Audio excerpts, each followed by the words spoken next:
Welcome to the Hot Tubs. People who I don't really truly love, I don't worry about as much. They have places like this all over the country. Rob and I are very much in love. Too many emotional strings attached. Oh my god.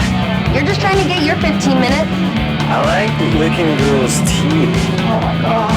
Why did you go home? Reality TV 101. You kids have fun arguing semantics. I'm gonna go meet the professor regarding the alien test subject. Welcome to Vanderpump Robs, a podcast about reality television. I'm Rob Schulte, and with my best podcasting friend, Kate Shapiro, the co-host. Hello, Kate. Best podcasting friend. Yay. I'm getting better. You know, this is a business relationship, so I do consider you a friend, though, but I'm no Ryan Malloy to you, so I can't be a best friend, but I could potentially be a best podcasting friend. Yeah. You know, and if that changes, I'll sue you. Cool. That sounds great. I have a whole cadre of Jewish lawyers ready to go that I'm related to, so it's okay to say that too. And if you think otherwise, I'll sue you. Oh, okay. Whoever's listening. I think I'm getting ready to walk on extremely hot coals in this conversation, so I'm going to pivot. Now, Kate, we're doing things different this episode. We'll get to some of our topics we need to discuss ahead of time, but if people have been only passively listening to the podcast, they need to know that we are now going to cover The Summer I Turned Pretty, at least the first season, in the main feed, while the Southern Hospitality episodes are going to be in full on the Patreon. Now, of course, that comes in April when that's really going to take full effect because it's March Patreon madness, and I'm releasing everything to the public feed in order to entice people to sign up for the lowest price possible before we raise Patreon prices in April. Kate, you've had people knocking down your DM doors for us to cover The Summer I Turned Pretty, and here we are. I love The Summer I Turned Pretty. I'm happy. It's so simple. What brother will she choose? Could she potentially choose both? Is this going to be a heated rivalry by the end of this season? An incestual heated rivalry. It'll be a mix between the incest cousins on Vanderpump Rules and heated rivalry, and throw in a little... I feel uncomfortable talking about this given the age of the characters of this show, now that I say it I out think loud. we need to preface this by saying the actors are over 18. Yeah, and okay. It reminds me of those things in 1994 or whatever, or not, Dawson's Creek, where Pacey looked 27, while playing a 16-year-old. Frankie Prinze Jr. and she's all that, looking like he's 31 in high school. Yeah, so I think we're living in that world. Wait, Freddie the world Prinze where Jr. we can call Belly hot because the entire purpose of the show is that Belly is hot now. We're living in Summer I Turned Pretty land, not Epstein's Island. That's true.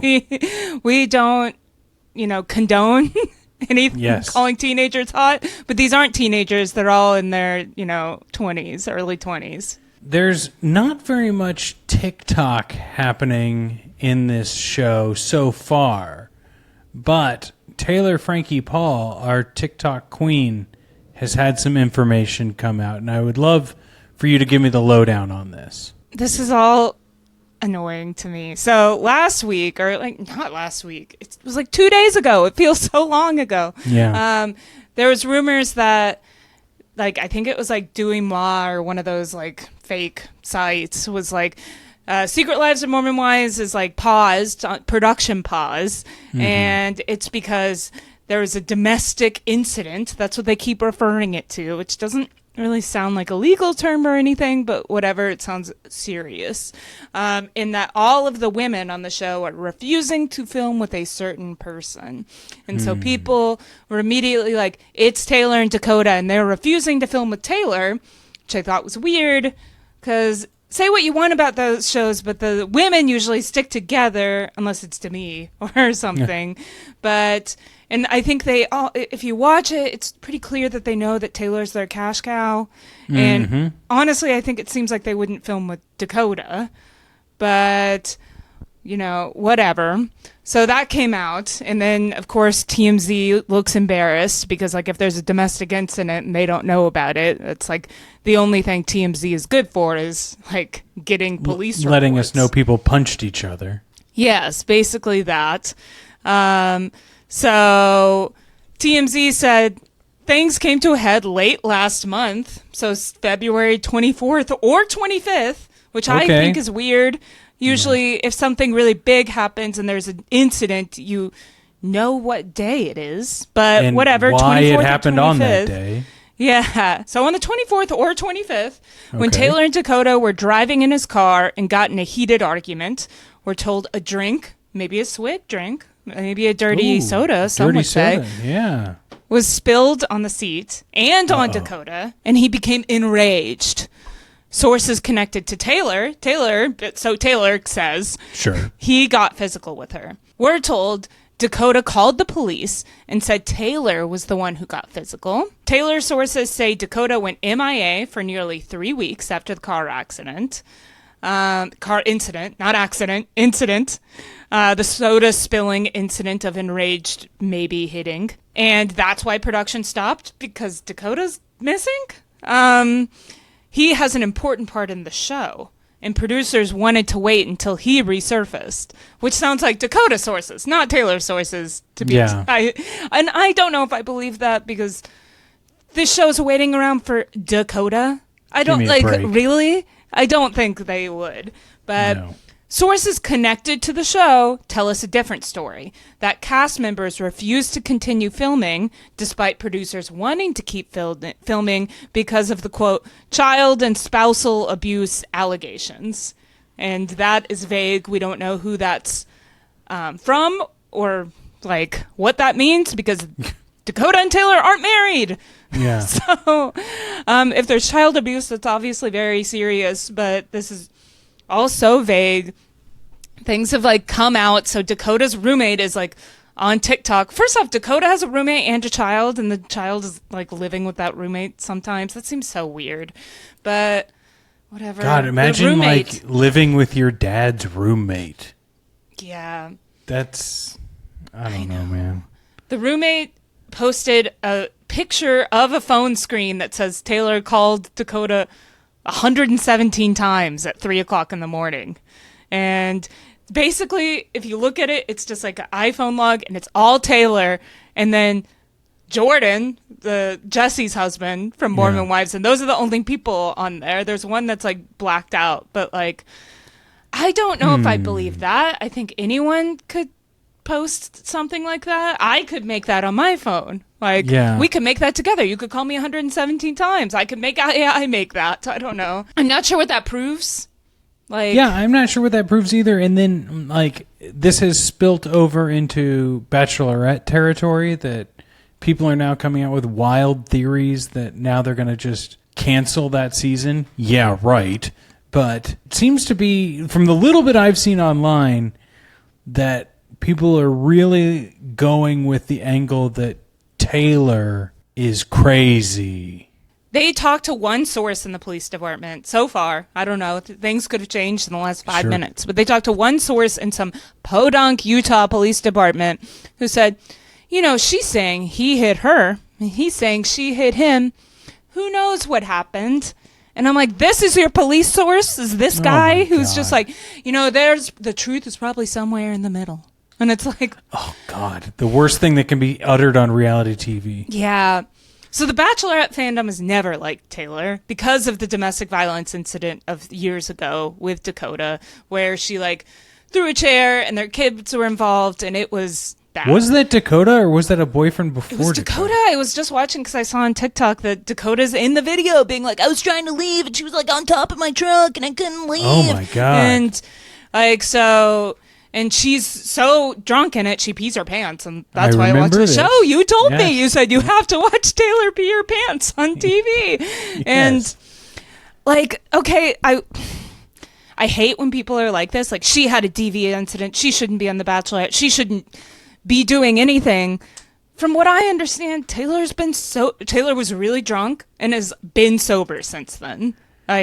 Yeah. I don't think there's been any relapses. I mean, maybe, I don't know her, and I don't know these people, but, like, she seems to still have custody of her children. And Yeah. and the fact that she got custody soon after, and that her ex-husband is not involved with television and stuff, like, he seems to trust her. But of course the Bachelorette fandom, the Secret Lives of Mormon Wives fandom are like, she's awful and Dakota needs to get a restraining order against her. And she definitely seems crazy in Mormon Wives, but not violent. She starts crying. She cries all the time. And she lives with a family that tells her she's stupid and she's the problem constantly. Yeah. She has a dad who's missing, and the stepdad says why buy the cow when you get the milk for free type things to her all the time. Like, this is gross. Yeah, and there's like a pattern of men like Dakota in places like Utah using the police department to be like, she's being crazy. She's crazy. Like, I didn't do anything wrong. She's crazy. And of course the Utah Police Department is going to side with Dakota. And yes, any second now, there could be something that comes out where Taylor is arrested. But Taylor has not been arrested. And that's not what people are saying. People are saying there's a domestic incident and, like, Taylor beat him and this is just a part of her pattern and stuff, as if Dakota is a complete victim in all of this. And, like, I watch them on the show. They're so toxic. It's hard to watch them because they're so bad. And he has had drug issues before too.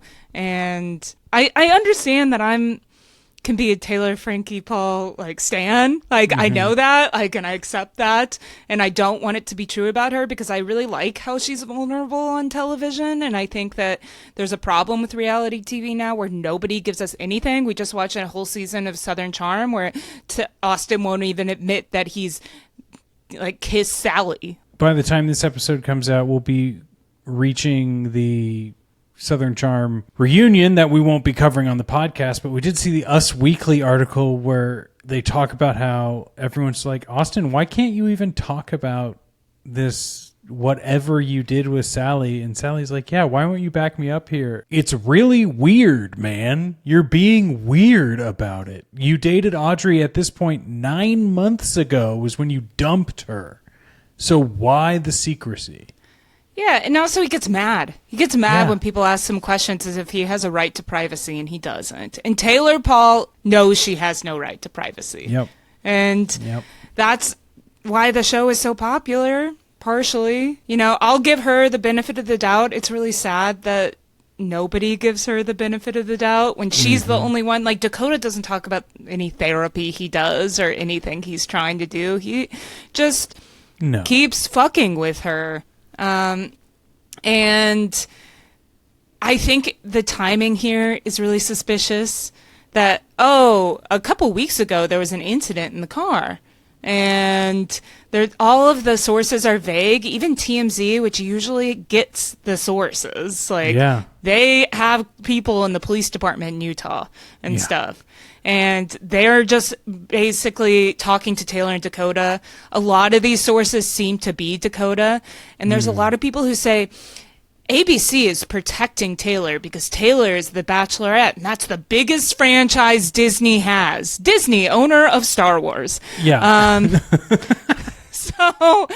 And they're like, you just don't understand how these billionaire things work. And I'm like, yes, I do. If Taylor Frankie Paul was arrested again, they would drop her from the show. Like, Disney's a huge company, but I don't think they care that much about Taylor Frankie Paul. They, of course, want The Bachelorette to be a success, but I don't think they would protect her if this happened. Because if it does happen, then, like, they're fucked no matter what. And people are like, oh, they didn't vet her. Yes, they did. They knew all of this. This doesn't even need to be vetted. You look at her Wikipedia page. It's so stupid.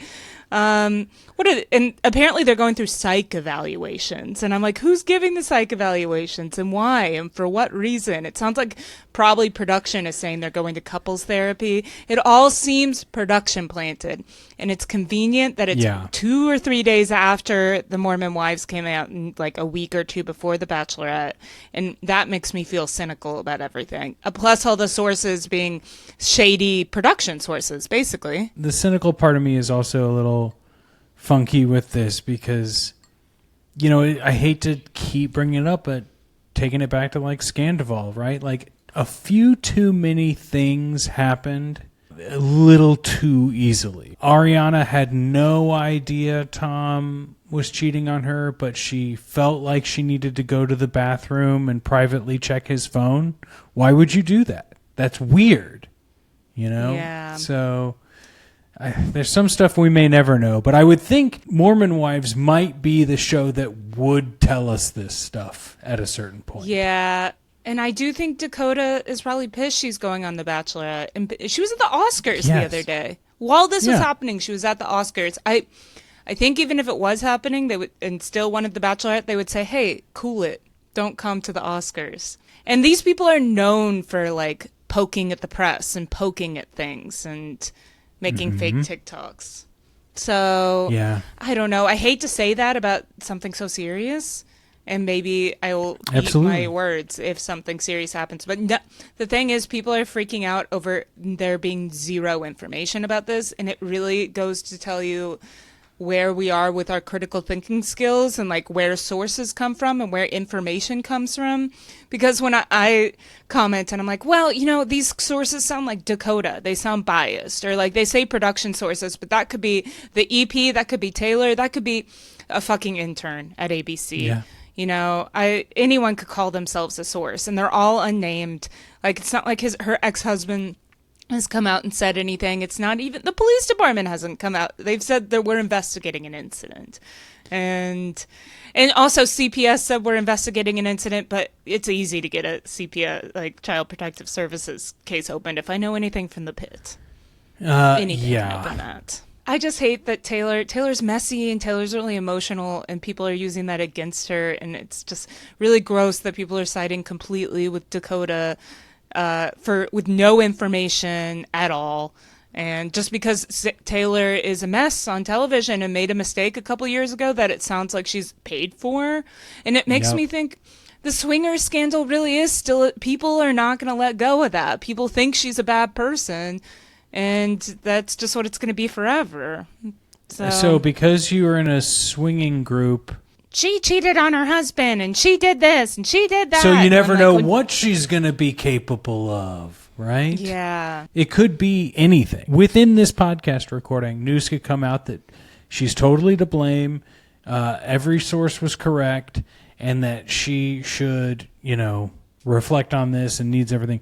But the arguments that have been happening the past, 32 hours have not had any of that information. And I think I'm just saying what you already said. It's just interesting to see where the masses will jump to when there's a dispute between a woman and a man.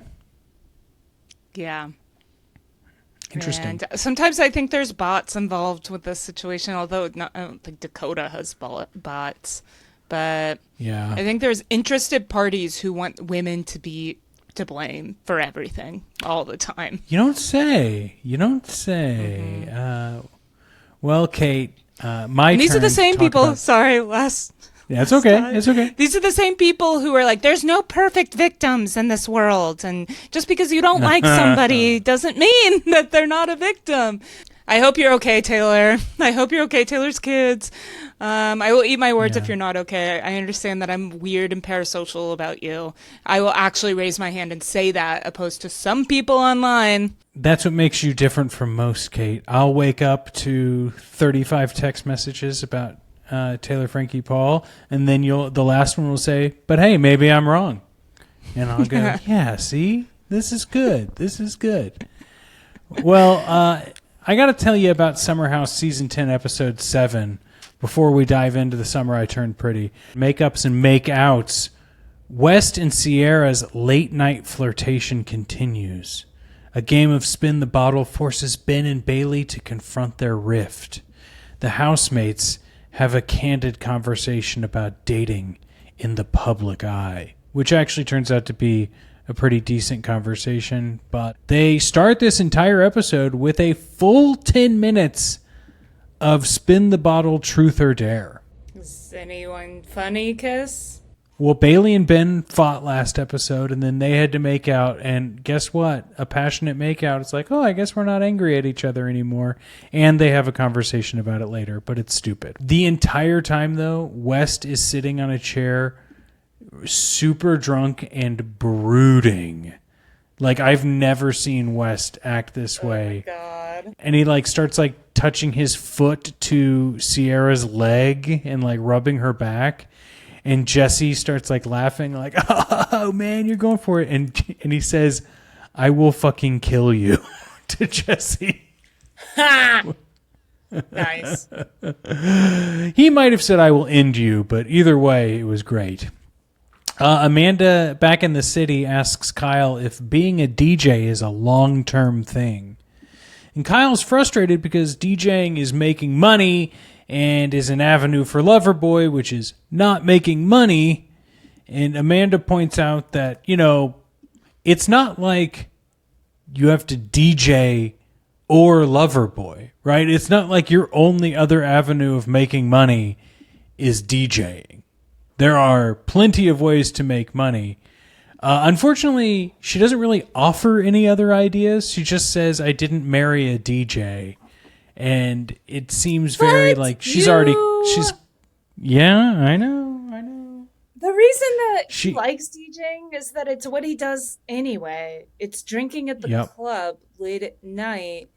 That's what he's always done. He wants to get paid for it. He has not changed at all. That's the problem with Kyle, that he hasn't changed. She's not getting any favors from any of the other ladies. Like, I would say that Sierra's like telling her what she needs to hear, but they're, I think, treating her with kid gloves and want to like legitimately just say like, look, it sucks, but you're realizing right now that like this is not how you want to live your life, and you need to cut ties with this man if you are not happy.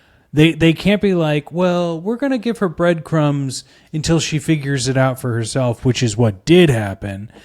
They should have just been a little bit more forthcoming about this. But Carl goes on a date with the new cast member Bailey in the city, and guess what? We saw portions of it in a flashback.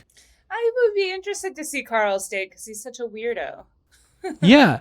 They gave a dedicated scene to her calling and asking Carl to lunch, and then they decided that they're only going to use it as a flashback when it served the story that was happening later in the episode.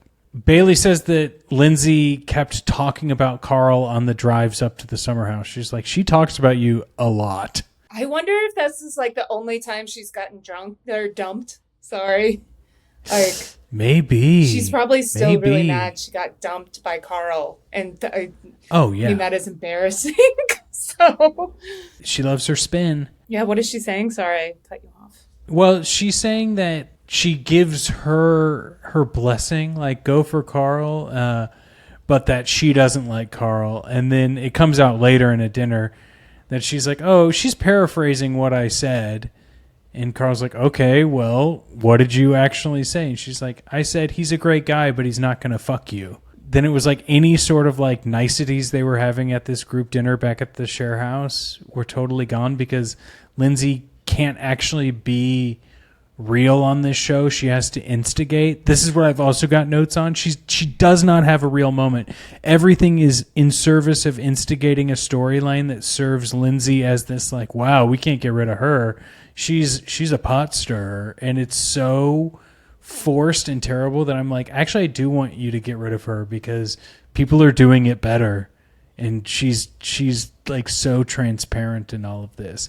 The talking head from Carl though is, towards the end of our relationship, no, we weren't really hooking up anymore. She wouldn't have said that, 3 weeks in to the relationship, I can guarantee you. but we were in different places, and there's a reason why we broke up. He's over this relationship. She's Yeah. not. She needs to. Yeah. Or if she's. No. Maybe she is and she just wants to have a storyline, but like it's really embarrassing. Can't you have another storyline? Date someone. God, please. Oh, she's single. She's a MILF. That's her whole storyline now. She's a MILF. You know that phrase we constantly use all the time outside of the year 2003? She's a MILF. Cool. Porn keyword.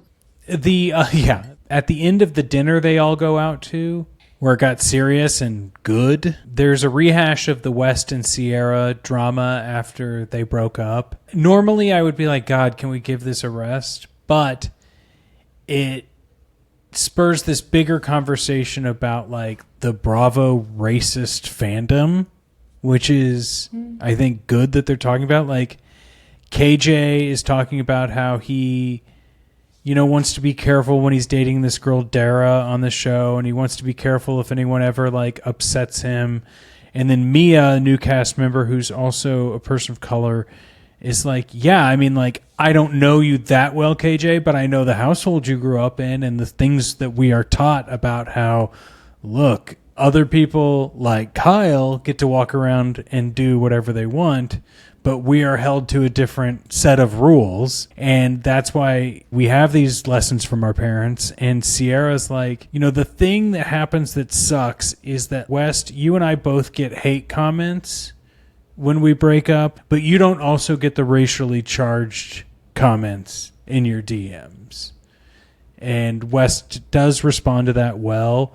I think Kyle responds to it like, this is the first time he's ever even thought about this. I mean, it probably is. It does seem like it's the first time he's ever even considered something outside of his own life. I mean, Kyle and Lindsay are so stuck in 2007. Like, yeah. They're just stuck with like Obama just got elected, so racism's over. And that's just where they live. That's their headspace constantly. Oh, it's all good. It's all good. Nothing bad could ever happen. It's that time where we watch season 1, episode 1 of The Summer I Turned Pretty. Episode title, Summer House, which is also going to make it difficult for me because I don't know how the naming convention. Our series is called The Summer House I Turned Pretty, but I can't abbreviate that because then it puts shit in the title and then it'll get flagged on the podcast sources. That's very funny. I can't. It's too long to put the. I'll figure it out, folks. But this is what my brain has to go through. This originally aired June 17th, 2022, and the blurb for this episode is: Belly Conklin is about to turn 16, and she's headed to her favorite place in the world, Cousins Beach, to spend the summer with her family and the Fishers. Belly's grown up a lot over the past year, and she has a feeling that this summer is going to be different than all of the summers before. Now, is this based off of a book? It is based off of a book. There were 3 books. It was a trilogy, and it was like 2009, 10, or 13, around then. It was right after I stopped reading YA, so I never read these books. But there is a big genre in YA that are like, girl goes to summer house, goes to a summer house and lives with her aunt in North Carolina, and she's works at catering, and there's a quirky guy there, but there's also a really sweet guy, and who does she like more? There's hundreds of books a year that come out with that exact same thing. I remember this being a very popular book. I was thinking of To All the Boys I've Loved Before. I've read that one, and that I think has the same sort of vibes as Summer I Turned Pretty, where it's just the girl is a good girl, but everyone's obsessed with her. And those are the kind of people that I always hated because when I was in high school, I was so weird, I was so loud, people didn't like me. There's none of her characters are very interesting. I'm sorry, but Belly is not interesting. She has no hobbies. She has no... Everything happens around her. Yeah, she's just very sweet. And in all the boys I've loved before, it's basically her personality is every boy's obsessed with her and she likes baking cookies. It is the same author. I just checked it. Yeah. I mean, they are. I mean, Belly in the books and in the show is Korean, and that was like a cool thing then because there was every single protagonist was like white and blonde and skinny, Sure. and so that was the only difference that there was, an Asian protagonist. So good for that, but Yeah. but I sometimes like watching things with like people like Belly in it. It's just like my skin crawls a little because I'm like, I'll never be that perfect. I'll never be nice. I'll never like be like normal. And like, there's never been a time in my life where guys are like all thirsting after me. I want a love triangle so bad. I mean, not now that I'm married, I really don't. But like theoretically, I would want a love triangle. Well, and I know we're going to get into the episode, but one of the things that brought up to me was, or as I was watching this, is how I almost long for the problems of 16, 17 years old, right? Because they seem, and we've talked about this, they seem so important. They seem like it's the biggest life-changing thing on earth. But really, you have the complete freedom to go to a summer house for like a month or two and no responsibilities. Like, I would long for that. And this really blew up this past year. I watched all the seasons, but it wasn't like super huge. And then it really blew up. And I think part of that is how simple it all is. Yeah. Like, nothing really, there's some like intense soapy storylines, but like they're really just vibing their way through things. They do TikTok dances. Like nothing is really all that. I mean, they treat it as serious, but like you said, it's not serious. And it's like very straightforward. It's not trying to be political. It's not trying to be anything. It's just like summer should be fun, except for when you're fighting with boys, which is also kind of a little bit fun, And when there's something mysterious happening with the mom, which I'm sure we'll find out soon enough. The mom played by, I forget her name, but she was Cher Horowitz in the television version of Clueless. Ooh, yeah. Yeah. I think she's a terrible mother. I think both of the mothers are pretty bad.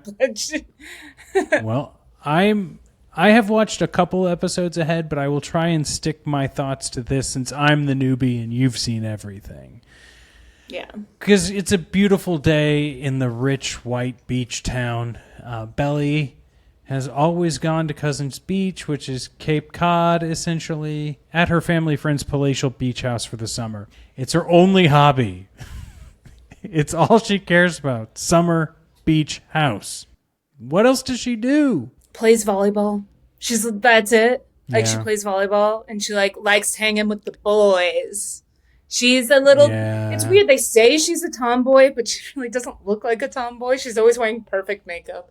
But she hangs with the boys and plays volleyball and she likes high-fiving and she's chill and cool. She just lets things, happen. I think one important thing, all she cares about is the beach house. The boys are connected to the beach house, but really she's in love with the beach house. And the boys bring her the beach house, and that's partially why she's in love with any boys that come along. It's because the beach house is her only thing she cares about in the whole world, including, I think she cares about the beach house more than her parents. Whatever. I like beach houses, too. Sure. Well, when they first get there, her brother and the two boys that come along with the beach house throw her in the pool, because apparently this is something that they've done every year. But the year is a little different because now she's getting out of that pool looking like a freaking Mormon wife. And the boys are like, oh my God. Which, once again, we're talking like we're in the world of the show. We're in the world of Summer I Turned Pretty, and you can't talk about the Summer I Turned Pretty without talking about the entire purpose of the show. The name of the show is Belly's Hot Now. Belly wasn't hot. You see a montage of Belly having braces and her hair's in a ponytail, and she kind of is dressed nerdy. And so are the other boys. Jeremiah's wearing a t-shirt that's striped and a little too small, and Conrad has these dumb Harry Potter glasses. And it's now Jeremiah has a 6-pack ish, and now Conrad has that Leo DiCaprio kind of hair, and he is wearing a hoodie, and he looks like he's brooding. Like, he just doesn't want to be there at the palatial beach house. Like, he would rather be anywhere else. And it's great when she arrives and she's like, I'm going to take my hair out of the ponytail, puts on makeup, and it's like, she's pretty now. Could be my fault. We skipped over a little bit at the very beginning before they drive there, where she's talking to her like popular friend who's like, oh my God, I can't believe my nerdy friend is now a hot friend. You need to make sure you wear a hot bathing suit and a thong when you go there. I love that Taylor's entire advice is like, you got to be more slutty now. Like, you got to be slutty. You've changed a lot. And it's time to wear I'll give you some dresses. And you can't wear that bathing suit. What are you going to the Olympics? Like, she may be a little jealous of her now hot friend. When I went through puberty, every single person in the show was like, you're pretty now. Look at you. You're hot. When I was like, why do my boobs hurt? And like, why does none of my clothes fit properly? And I don't know how to like wield my new body. But everyone's like, wow, you're beautiful and perfect. Like, no one said I was beautiful or perfect. Yeah. I mean, when I went through puberty, I was like, why am I getting fatter so much faster? Like it's like, holy shit. This seems unbelievable. This is like the first coming of age story where everyone is perfect looking. That's another part of why it's such a wish fantasy.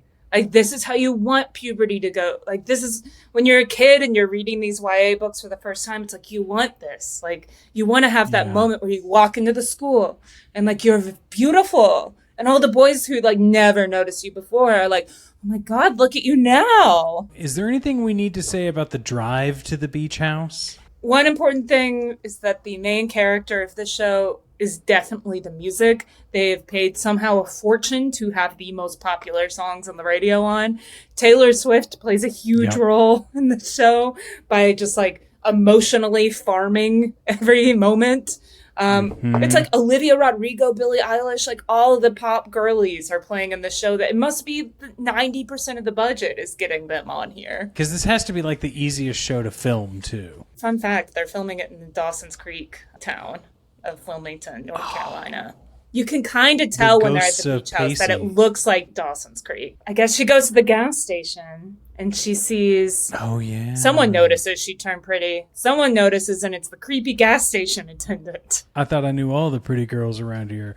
And then Mom comes over and been like, hey, remember you used to sit on my lap and we had fun? Mom, the creepy guy's hitting on me. But this is where we learn Mom's a writer. Mom is a writer. Yes, she needs to go to the bonfire. He invites her to the bonfire, but Mom's a writer. Mom has writerly things to do. And then they finally get to this, multi-million-dollar house. This is where the pool throwing in stuff happens that I jumped to earlier. Jeremiah, he looks like he'd be following around some sort of Greek soldier at a certain point, right? Yeah, me and my husband always say he looks like someone that would be in like, a Greek philosopher's like harem of boys. He's like golden with these curly locks. Like he's straight out of a fucking Homer poem. And think about that whenever you go see the Odyssey this year. Yeah, he's very Achilles. He has Achilles vibes. Achilles vibes. Belly with her long locks and flowing and red lipstick. Jeremiah sees her. And he's like, when did you get so pretty? Which is something I think every woman wants to hear, right? You used to be ugly, but now you're hot. So cool. Let me ask you, is that a thing? Does the good part of that statement trump the bad part? There's a lot of good negging in the show. And I tried to underline in my notes the good negging that all the boys do. It probably, it feels good. Sadly, it feels good. Everybody loves being told they look great now. Because it means you've done work. Not when you've done puberty, but it means I've lost weight, or it implies that you have done something to improve yourself. And all Belly did was get her braces off, and dress a little bit cooler. Fresh out of high school, I lost a ton of weight, and every single time someone was just like, wow, you've lost a ton of weight, I was like, yeah, this feels good. This actually does. I would rather hear that I also lost a ton of weight after high school. Is it Conrad is the other Fisher brooding boy in the hoodie? Connie baby, yes. He sees her, he stops. She's golden in the sun. He smiles at her. Look at Belly basking in the sun of summer. He can't stop looking at her. He walks over. What is he going to say? He says that he liked her better with glasses on. And then he gives her a noogie. I was like, bravo, Conrad. Immediate neg. Like, he's saying, I saw that you've gotten hot, but I liked you better when you were ugly. Like, that, I don't know what I would do with. But she's realizing everything's different now because she's hot or pretty. It's the summer she turned pretty, not the summer she turned hot. We got to be clear. And this is where we have to take our first break of the episode. And just so you know, folks, we know that Kate's on a different mic. It's not our first break, but it's the episode's first break. And we can get Kate a brand new mic and mic cable if you support us at patreon.com/VanderpumpRobs, where right now, if you sign up in March 2026, you will get the cheapest rates possible. Do it now. Sign up for a year and get an even cheaper rate because the prices are going up in April. We'll be right back. Jax is so threatened by Rob. Threatened by Rob. You kids have fun arguing semantics. Susanna, who's Laurel's best friend, is like, wow, look at this 15-year-old. She got so hot. Look at her. She's hot. And her boobs. Look at her boobs. She looks just like you, Laurel. And Belly's like, I look more like my dad. She's like, no, look at you. You're so beautiful, gorgeous, hot boobs. Like, and Laurel's like, I knew that your boobs would be bigger than my boobs, which sadly is something like when you're a teenage girl, your mom, at least my mom said it to me.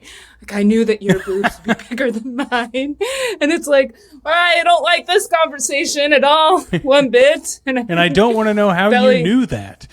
Yeah. Well, I don't think that Belly's the kind of person that does her own laundry. So, because I love when they were going over there and it's like, you know, like, we need to wash dishes this year. You're washing all of your own dishes at the summer house.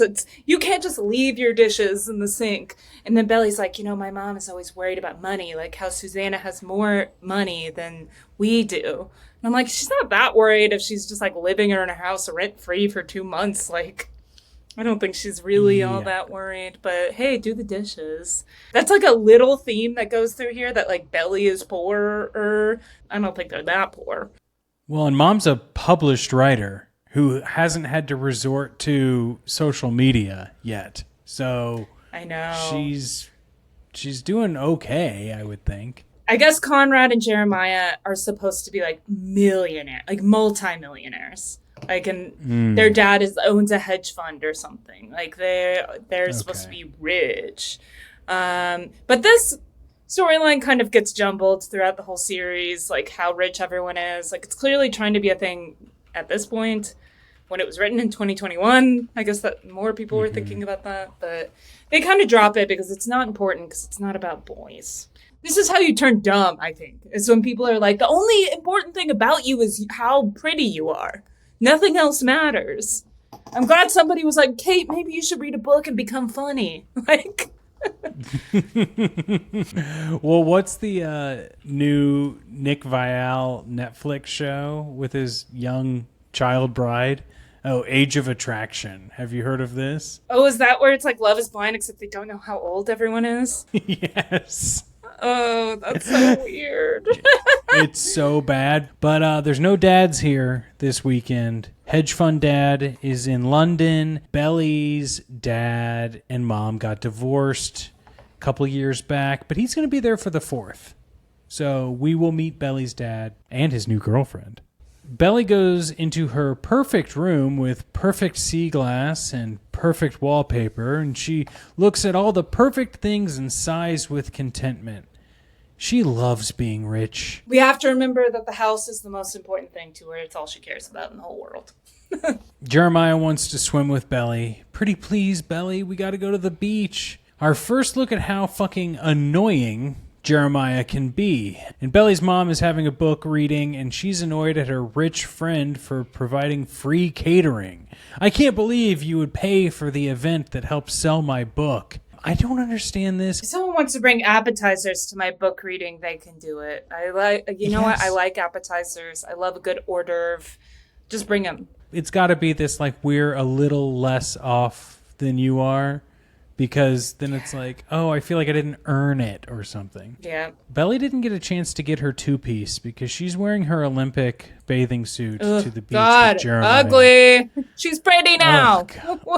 Oh, God. Well, you took down the ponytail to wear that swimming suit that looks like it's from like the 1920s that covers your arms. She tries to open up to Jeremiah about how she feels about her dad issues, and he's like, hang 10, love your dad, love the 4th, your mom's such a cool girl, parties, who gives a shit, yeah.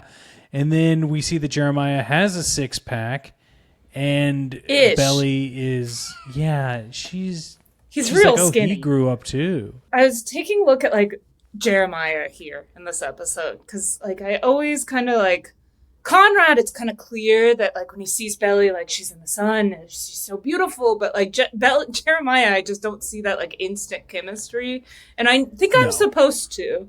And it's not only I was like, wow, Jeremiah's annoying, but like here she is and she's really trying to open up to you about like issues that she has and like how she's feeling insecure and like feeling sad about her dad's divorce or parents' divorce and all this, and he's just like, whatever, like, it's chill, I don't really care, like, let's just, like, you know, rough house on the beach, like, I'm gonna tackle you, belly flop, woohoo, let's smash some beer. It's like, he's such a little frat boy, and there's a dedicated fan base to this show that loves him, and they love him as a boyfriend, and I feel like he's a terrible boyfriend. I think he's just, like, I think this is what 12-year-olds think having a boyfriend is. Like, oh, like, we're gonna, like, have fun and play laser tag. Like, we're playing laser tag now.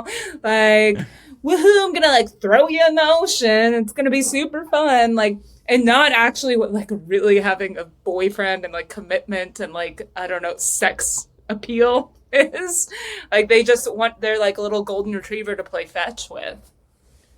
Well, and is it later in the episode, or was it at the very beginning when she's talking to Taylor about how she had a crush on Conrad? So we're not even led down the path of knowing if she has feelings for any, or if Jeremiah even being in the running. Yeah.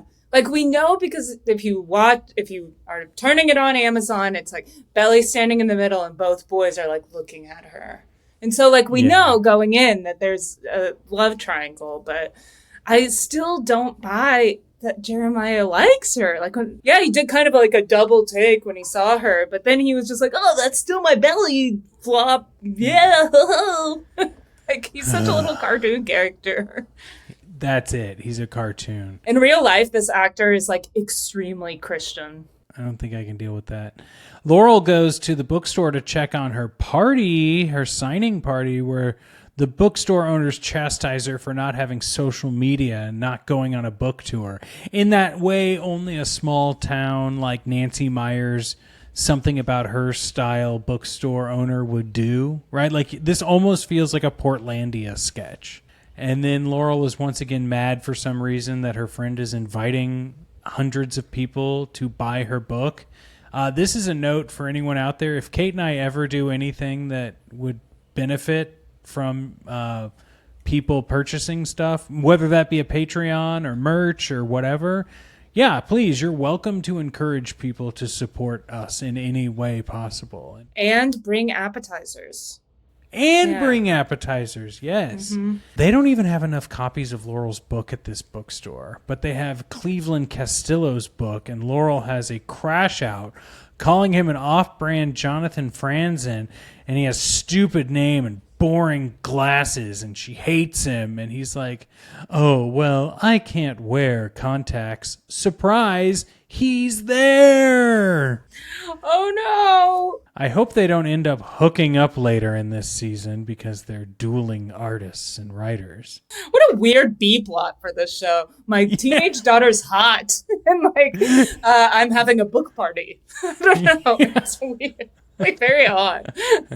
Well, dinner is a screen-free zone, Kate, which I know that you and your husband also adhere to that rule at home. The phones are in the screen basket. Jeremiah tosses the brother's phone into the chair 5 feet away. Now, I would like to point out that it's a screen-free zone, but you're welcome to come to the dinner table shirtless. Yeah. How will we know that Jer is ripped? That's the whole point of this whole interaction. He has to be shirtless, even though he has like maybe like a 4-pack. Like, I mean, he has really skinny, gangly arms. Like, he's not that ripped. Like, he just isn't. And also, whether you're good at like tossing a like 1 ounce phone into a basket 5 feet away does not prove you're ripped at all. Like, it doesn't do anything. It's a great way for Steven, that's the brother's name, to be like, well, it's not even about being buff, because if I was buff, I couldn't wear tailored suits. You are 16 years old. I know. It's sometimes I'm watching this and I'm like, is this what Gen Z thinks? Because Belly's then like, you're just jealous that Jared has a better body, older brother. Like, and it's like, is he? And like, is there any like suits? And then I realized like a 45-year-old woman is writing this. So no, it's not what Gen Z is thinking or doing. The two big things at this dinner is that Conrad is not playing football anymore, and the debutante ball. Which one would you like to tackle first, Kate? Let's do football, and I'll give you a spoiler because I think it's funny. Okay. Conrad goes to Brown University. Oh my God. So Conrad quit football at Brown University. And I just love how everyone is shocked. How dare he quit football? How dare Steven would kill to play football at Brown University. Like, really? This is ridiculous also because there's not even a mention of CTE. That could be his whole out. What's so funny about this is like, okay, we have Jeremiah, he's ripped because he can do his little like 5-foot basket. And Conrad is supposed to be a huge football quarterback. These guys are scrawny little dudes. Yes. Jeremiah looks like he goes to the gym. Yes. Conrad does not look like he can even pick up a football. Like, he looks like someone, if this was like the early 2000s, he would be like the painting guy. He would be like, oh, like, I just love art. I listen to music. I listen to Pavement. And I love the Smashing Pumpkins. He wouldn't be a football player. And it's so bizarre that we're supposed to, like, not only is he a football player, but he's really good at good enough to go to Brown, which is not, like, you know, huge, but still, he's supposed to be a college football player. Almost as insane as Susanna desperately wanting Belly to be a debutante greases the wheels to get her into the debutante invite list. Susanna's like, no, it's just about like, you know, making connections.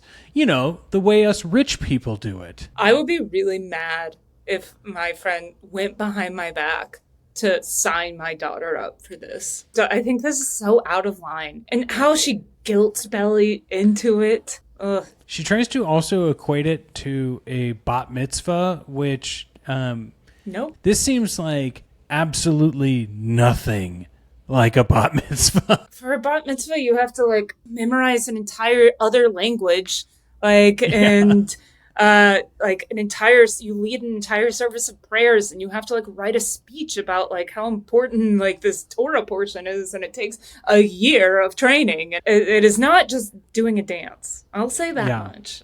It's really just scaffolding for Belly's pretty now. That's what the show's about. She's pretty now. And it's scaffolding for them, all the people to be like, this is crazy. Belly wouldn't want to do that. She just was a kid who had a cat funeral, which is something only little kids do. I feel like anyone would have a cat funeral, and then Belly's mom is like, she's our feral alley cat, which I would be pretty pissed off about. And I think that's the thing that worked about this is like, Belly's like, maybe I will think about it. I'm not a feral alley cat, Mom. Yeah. I'm pretty now. So. And this is the summer I'm proving it. Yeah, you guys are going to see me in a dress, and you're going to be like, oh, my God. Later on, Steven's singing in the shower show tunes, and Jeremiah joins in. what song are these guys singing? Am I too old or am I too young? That's what I need to know. I have no idea. I don't know. Yeah. Listeners, let us know. Belly decides she's going to go for a swim while Laurel is dooming over how many Instagram followers Cleveland Castillo has. But we can't focus on that too long because Conrad is smoking weed by the pool, Kate. And she comes in. I thought you said smoking pot changes the way your brain processes information. This is important. This will become important because it becomes in-show lore. Is this idea... I thought that brain messes with your white matter. And then he says, have you memorized little thing I've said? Yes, obviously she has. But instead she says, get over yourself, Conrad, and starts swimming around. But she won't stop shitting on him for smoking a joint. Just will not stop. Something she's never done. Yeah, and Conrad's like, give me a break. Like, cell phones give you 5G, which also fucks with your brain. I love smoking weed. Chill out. And then she's like, I think you should quit smoking weed. And he says, what will you give me if I do? He's flirting. She's too stunned to speak. He's trying to have some sort of a tit-for-tat relationship with her, which feels borderline inappropriate, Conrad. But she is stunned, but she says that she's not going to give him anything because he needs to quit for himself. She can't flirt back. She needs to pick up a Cosmo magazine and learn how to flirt. I remember doing that when I was this age, and I was like, flirting sounds like a thing I need to learn how to do. Doesn't come naturally to Belly. Tell you that much. Well, they talk about the debutante ball for a little while, and she's like, yeah, I want to be dressed up like a doll. And he's like, well, it's really stupid. You shouldn't do it. And she's like, well, I hate my mom, and your mom's cooler. He's like, no, you're better off with your mom. Why would he say that about his own mother? Maybe it's not about his mom per se, but more about the situation he's feeling around his mom. Yeah, clocks that. She's like, why is he acting so different? I think it's very weird, and I'm Team Conrad about why she wants to be dressed up like a doll. I feel that's weird too.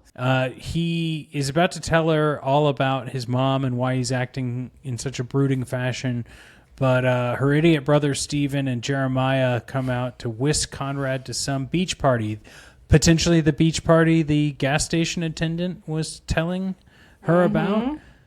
But she can't come because she has to do movie night with the moms, which is boring and for little kids. She's pretty now. So she skips out wearing the pink dress Taylor lent her. It becomes a trope in this show that something important is going to happen, and then Belly's stupid brother, another idiot, comes out and makes it stop and kills all of the vibes. This is where she's on the phone with Taylor and she discovers the pink dress that I think I conflated earlier in the episode, where the friend's like, yeah, this is like your dress you can wear to make any guy start drooling over you as long as you're wearing a thong. And she's like, that's like flossing your butthole. It's unhygienic. You know, the thing kids say. It has to be hammered over the head that Belly's a good girl. She doesn't like weed. She doesn't like thongs. She doesn't wear crazy dresses. She's good. She's so good. She's an angel in heaven. Have you ever watched... Look, we know you've watched Degrassi, so the thong episode of the Degrassi, of course, Bad Girl. But have you ever watched Pen 15? Mm-mm. Kate, you should watch that because there is an episode where the two girls find a thong and then have to share it because it makes them feel powerful. The sisterhood of the traveling thong. Yeah. Exactly. Well, speaking of that, we should do the sisterhood of the traveling time to take a break on the podcast. Final break. Support Kate and I at patreon.com/VanderpumpRobs. I really hope you do. I lost a patron. I need to at least gain another patron. Please. All right. Yeah, GoFundMe for my cord. $5, everyone. The first amount of money that we get is going to get Kate a new cord. Jax is so threatened by Rob. Threatened by Rob. You kids have fun arguing semantics. All right, we're back. The beach bonfire is scored by Cardi B, and all the teens are drinking and having fun. Yes. It's because it's Amazon, right? They have everything. Yeah. They just want to make sure people watch. And then when you do watch, you're like, oh, this is cool because all of my favorite songs that tell me how to feel are in it. And Cardi B says I need to feel cool. I'm at a cool party. The creepy gas station guy is there, comes to talk to Belly, who feels out of place, and he gives her a beer. She's like, no, I don't drink beer.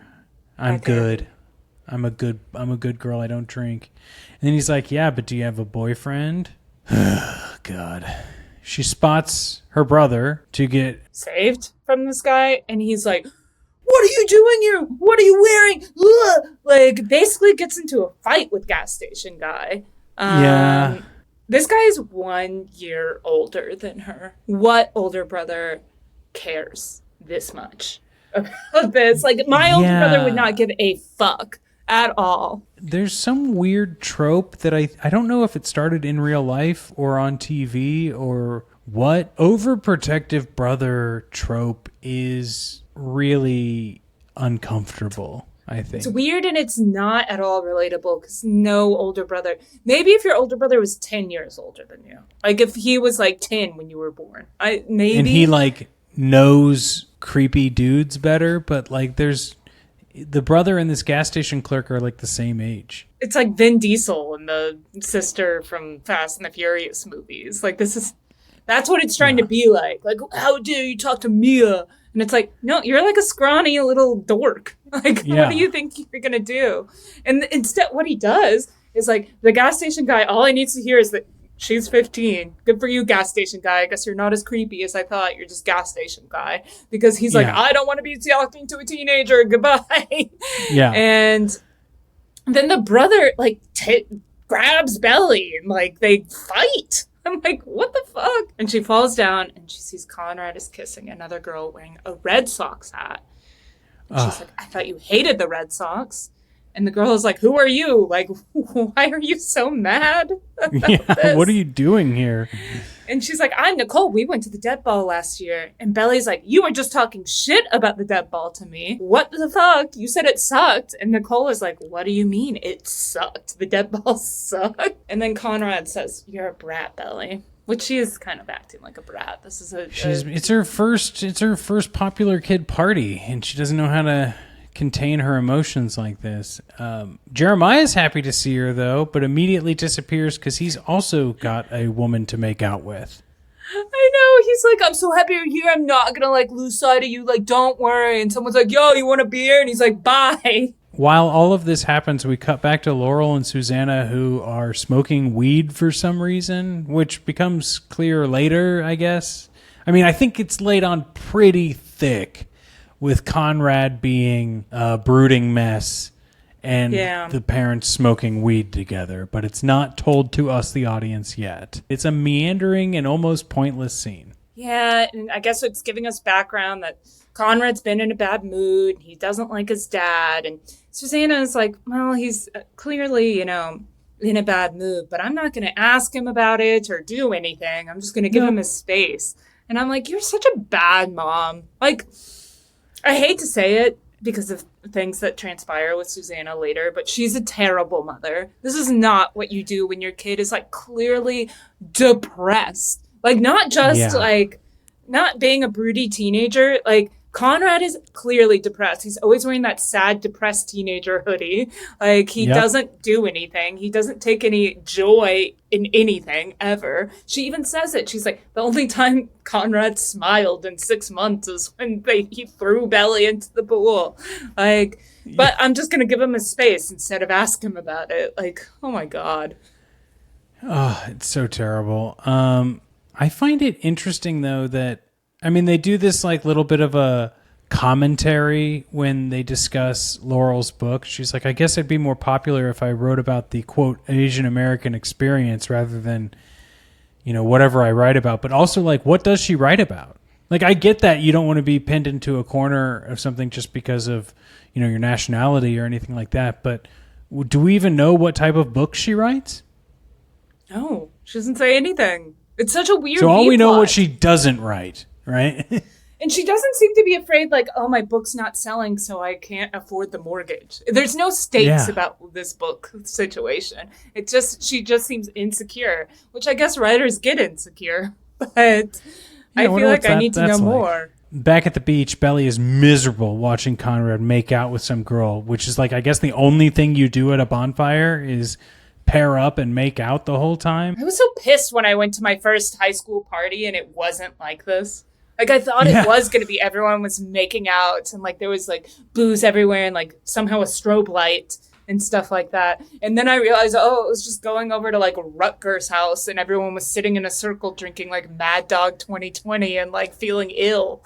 I had never gone to, like, a house party really I guess I had a similar experience. We went over, my friends had a keg and I got way too drunk and then I never went to another house party again. But that was like 4 people, right? After high school, I was still living in my hometown. So, a couple of my friends were still in high school. And we were all hanging out. We were trying to figure out something to do on the weekend. And someone's like, hey, I'm going to drop by my friend's house. Can we head over there for a second? I'm going to pick up some booze or weed or something. And it was a high school house party. And it was insane, Kate. It was like, first of all, I didn't want to be there because I wasn't in high school anymore.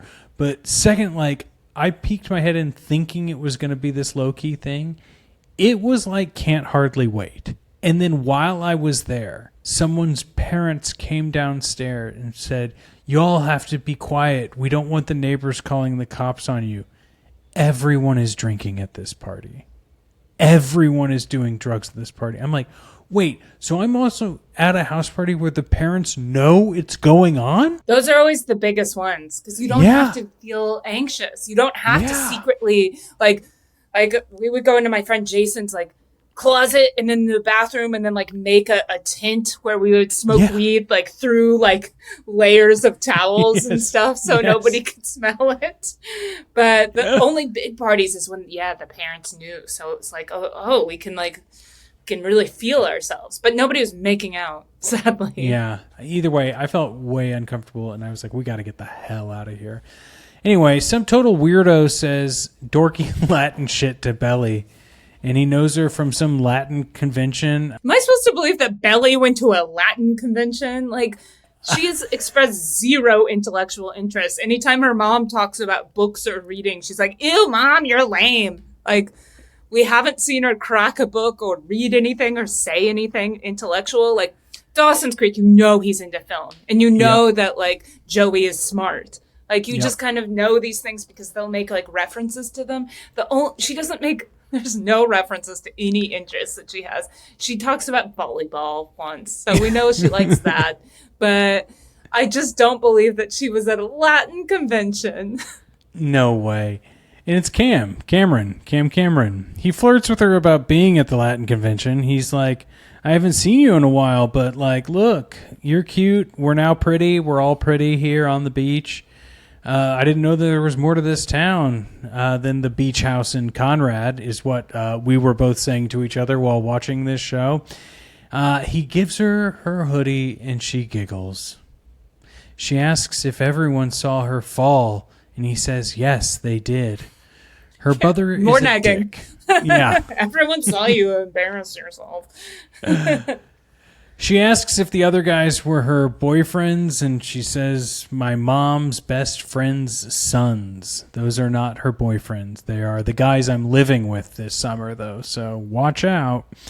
Which probably makes zero sense to Cameron. He's just glad that she's there, and because he doesn't drink and she doesn't drink, so they're the perfect couple. Wow. They might be the lamest couple there, though. Oh, this guy is so lame. When she said, like, she's thinking about doing the dead ball, he's like, well, that's steeped in the patriarchy. And I'm like, wow, you really are trying to fuck her. Like, yeah, 16-year-old saying steeped in the patriarchy. And I love that he's like, but it can be cool because Elizabeth Warren came once and then pulls out his phone and presumably shows her a picture of him with Elizabeth Warren. And I'm like, wow, he really is like those Twitter guys who are like, yeah, like, I read Sylvia Plath, and I'm like, I'm down with your struggle, and I'm like totally pro-choice, and like I voted for Elizabeth Warren. He says he doesn't want to go, but he has to go because he has to wake up early to intern on a whale watching boat. What a total fucking loser. Whales are dumb and lame and fucking stupid. I would have like been like, I never want to see you again. Maybe if you were on a whaling ship, like you're gonna go kill some whales, that would be one thing. But it's like, oh, you want me to come at dawn? Like he invites her. He's like, maybe you want to come at dawn to see me off on the whale watching boat. This seems insane. Like, not even like I could give you a private tour where we could see whales. Like, no, just come and like wave at me. Like, why on earth would she wake up to do that? And what does an intern on a whale watching boat do? Nothing? Like, just, you're not, gets it's not coffee. even a scientific thing. Yeah, it's just make people sign waivers that say if the boat crashes, you can't sue us. Well, drunk Conrad is fighting with the creepy gas station guy for taking a beer at a party. Sorry. I couldn't tell if if the gas station guy who isn't creepy, sorry, I misnamed him. He's not creepy because he didn't try to hook up with Belly after he found out. Sure. But did he take Conrad's beer? I guess that's weird. But I think so, but also, I'm sorry, you're at a party and there's drinks around. Like, you got to lose some to the party. That's the tax. Yeah, and I mean, obviously Conrad's fighting him because creepy gas station guy shot his shot with Belly. Yeah. Even though he immediately was like, cool, bye. I don't know, like that didn't... He did not try to harass Belly. Everyone acted like he tried to harass Belly. He asked a girl on a date. She showed up and he said, hey. And then when he found out she was 15, he said, goodbye. Justice for gas station guy. Well, as they're fighting, she tries to pull him off and then Conrad like nails her in the face with his elbow. I think it's not Conrad. I think it's the other guy like flailed back and nailed her. Oh, okay. In the It's face dark. with This an show elbow. is dark, Kate. This so show is it dark. was hard. Yeah. It is hard to... I've watched it like 6 times. But I can't believe she's the one who has to pull each other off. Like, where the fuck is Steven? Where the fuck is anyone else at the party? No, this like 15-year-old 90-pound girl is trying to do that and gets nailed in the face with an elbow. And of course Conrad's like, how dare you hit my mom's best friend's daughter? How dare you hit her? And then Olivia Rodrigo song plays, so I know that we're supposed to feel emotional. And then the cops come, and the teens scatter, but not very far because Belly and Conrad and Jeremiah are just sitting by a red Jeep, not worrying about the cops arresting them. Which, if this happened to me, I would be 10 miles away at this point, hiding. Yeah. And then for whatever reason, when Cam meets Belly's roommates, Jeremiah's a total dick to him for some reason. He's like, oh, I was going to offer to give her a ride home. I think Cam's even just like, oh, but look, you've got a ride. Okay, I get it. Weird how much of a dick Jeremiah is here because it's not even like seeming to be rooted in a like, I have a crush on her. I know. That's why I didn't even think he had a crush on her because like it just seems... like out of nowhere. He's like, you just met this guy. He can't take you home. But I'm like, have you looked at this guy? He's not a creepy gas station guy. Gas station guy. He's such a dork. Jeremiah then goes to get Steven, and that leaves Conrad and Belly, where Conrad touches Belly's hair. And this is after she kisses Cameron in front of these boys. Oh, that's right. Kisses him. She's like, I'll see you at dawn. Both the boys watch, and Jeremiah doesn't look happy. Conrad is so angry. And so Conrad takes this as an opportunity to touch her hair from the back seat. And it's very sexually charged. But then he says, it's like a little kid's hair because it's so messed up. But she's sitting there like, oh my God, like blood. Like she looks like she's about to leap on him and start making out with him after he says that. Naked king, I guess. I guess so. Well, the cops come over and are very stern with them and take the kids home. Also, he's about to say something more. It was another moment of like, Belly. And I guess he was going to say, I love your messy, ugly hair. I think you're Yeah. pretty now. But then the cock-blocking cop says, are you drunk? Maybe because they went 10 feet from the bonfire. and and sit in a bright red Jeep. Like, what the fuck? Well, when they get home, the cops are just like, hey, we love your books and we like your husband and they got to play golf. And Laurel's like, oh, okay, yeah, thank you, officers. And then Susanna's in bed asleep and Laurel then parents everyone there. Like, if I was Conrad and Jeremiah, I would definitely be not listening to this and walking away. Yeah. Oh, my mom's best friend is yelling, and obviously reeks of weed. Yeah, is is obviously stoned as shit. Yeah. Like, she's tomato sauce all over her face, but she's like, "You guys shouldn't be drinking." Well, and then as everyone like kind of goes away feeling shame from this moment, she is like, "What's going on with you, Conrad?" And I'm like, oh, that's also not like, we haven't learned the closeness of these families for us to believe that this is a normal thing to have happen. But Olivia Rodrigo plays, so we know we're supposed to feel emotion. Yeah, and she doesn't even clock that Belly got fucking punched in the face at this party. Yeah. Like, Yeah. Instead, she makes an Instagram, and Conrad puts a blanket on his mom because he's suddenly completely sober and being nice, and maybe something's going on with Susanna. Who knows? Jeremiah knocks on the wall so that Belly can hear, and she knocks back. She texts her friend, and she's kissed the random whale dork, not Conrad. She has a new summer fling, and it's going to be that fucking dork that she is using to make Conrad and Jeremiah mad. Poor Cam Cameron. Don't feel that bad about him because I hate whales, and this guy loves them, so he deserves what he's getting. But he's just a tool for Belly to piss off everyone else. So she wakes up at dawn. She decides she's doing the debutante ball, even though that sounds boring as shit. So Conrad's on the beach, and he's looking incredibly depressed. And she joins him, and she says, last night was amazing. And Conrad was like, you were punched in the face, and I was arrested. Like, what the fuck? But no, it's just reiterating all the stuff we just saw. Yeah, I guess second screen, we need to know 17 times what's happening. It's so weird. The show does do that. Like, it repeats things over and over again. Like, Conrad, why are you sad? Conrad, why are you sad? But then there's, like, these moments that squeak by where I'm like, wait, what's going on? Like, why is Belly saying it's amazing? And I'm supposed to think that's normal. Yeah. Well, how does this really all tidy itself up in a nice bow for the first episode? Belly asks if he remembers caressing her hair. Well, she asks if he remembers anything, but what she's thinking about is caressing her hair and telling her that it looks like shit. And he says he remembers everything when he drinks, which is also becomes lore in the show that Conrad remembers everything when he's drinking and getting arrested. This reminds me of Dawson's Creek when Jen meets the Christian homophobic guy, and he's like, look, you can sense when someone's watching you. It's like the magic powers of television, right? Like, I can drink whatever I want and I remember everything. I can close my eyes and tell when someone's looking at me. Yeah. And it's such a teenage trope. Pacey definitely says to Joey at some point that I remember everything. I remember everything you say. Yeah.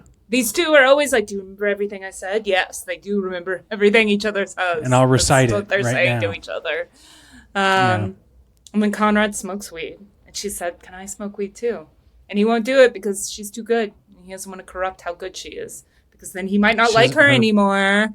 Yeah, he can be bad. She has to be good. Yeah, and she's like, well, if I can't smoke weed, you can't smoke weed. And he's like, you got me there. And I'm like, she's such a dork.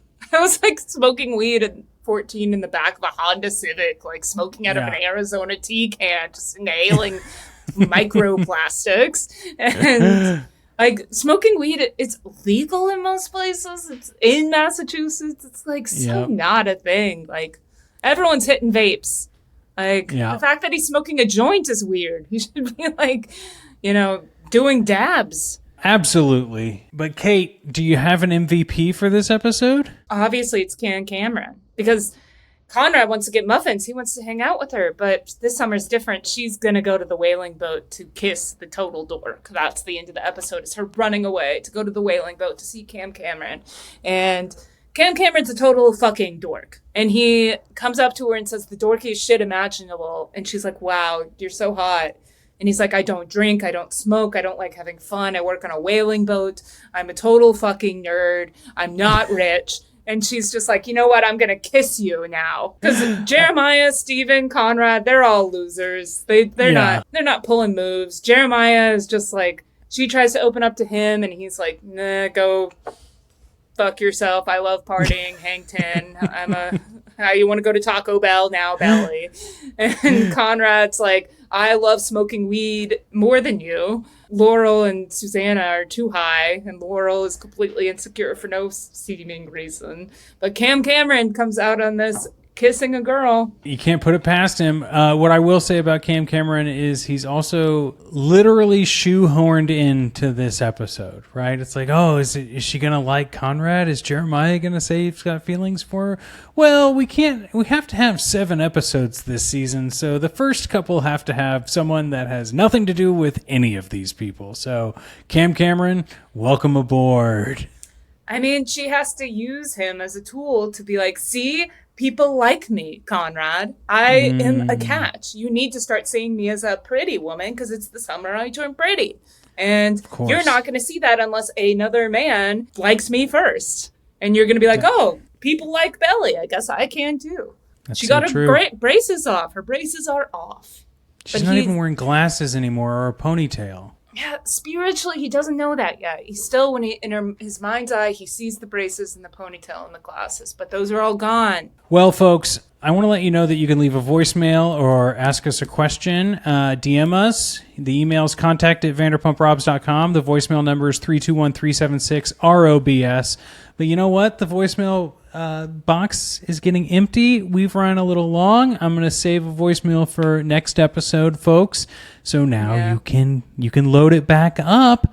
But don't forget to support us on Patreon at patreon.com/VanderpumpRob so that Kate can get a new microphone cable and I can get like extra cables. I would love extra cables. Let us know your thoughts on The Summer I Turned Pretty, not whether or not you want us to cover it or not, because we're doing it whether you want it or not. And also make sure to go buy Kate's book, which is linked in the show notes. Subscribe to our Substacks and tell your friends about this because summer is a-coming and we're getting pretty.